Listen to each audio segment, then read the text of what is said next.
Well, we've talked about quite a bit of wind and quite nasty windstorm that moved through yesterday. Now, though it didn't pack the same punch or the same amount of wind as what we saw back in January, 56 miles per hour is still a very strong wind gust. That was our peak wind gust during the day yesterday.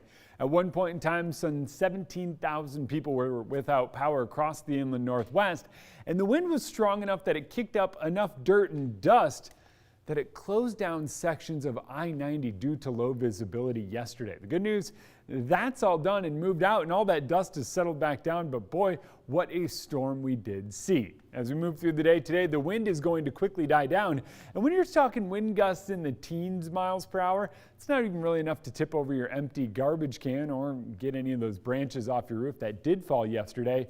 All it is enough to just say, oh, it is kind of cold outside, and that's exactly what we are feeling outside right now. Those colder temperatures moved in as our cool and drier air mass worked its way in. So even as the wind dies down, our temperatures are going to stay cool throughout the day today, and not until we start to build back in a ridge of high pressure do we see those temps really start to rise, and that's not until later in the day tomorrow. Right now, it's kind of mostly cloudy. We've got a nice cold air injection, and as that cold air moved in, what it did was drop those temperatures enough that we started to condense some of that moisture in the atmosphere. In some locations, it condensed enough to squeeze out a little bit of snow.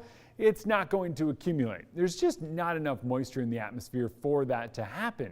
So instead, think of it this way.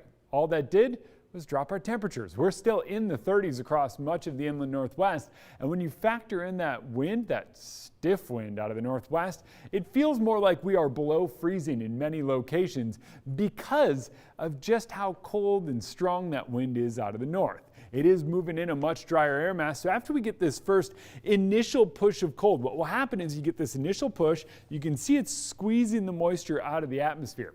Once that cold settles its way in, you don't really have a way of getting any more of that moisture out of the atmosphere. You lose that conditional instability, so these scattered showers we saw here do wind up working their way out. And through the rest of the day, it's clearing skies. And then as the wind dies down, that opens the door for us to start to see that pattern change. So today, it's chilly. 47 degrees is likely our high here in Spokane, 44 in Coeur d'Alene, 50 in Ritzville, and how about low 40s in Pullman and Moscow later today. Tomorrow, we warm up a bit, 52 degrees and mostly sunny. By the time we get into Wednesday, the warm weather's back, our ridge of high pressure returns. It's mostly sunny and in the 60s, and that's where we stay as we close out the week.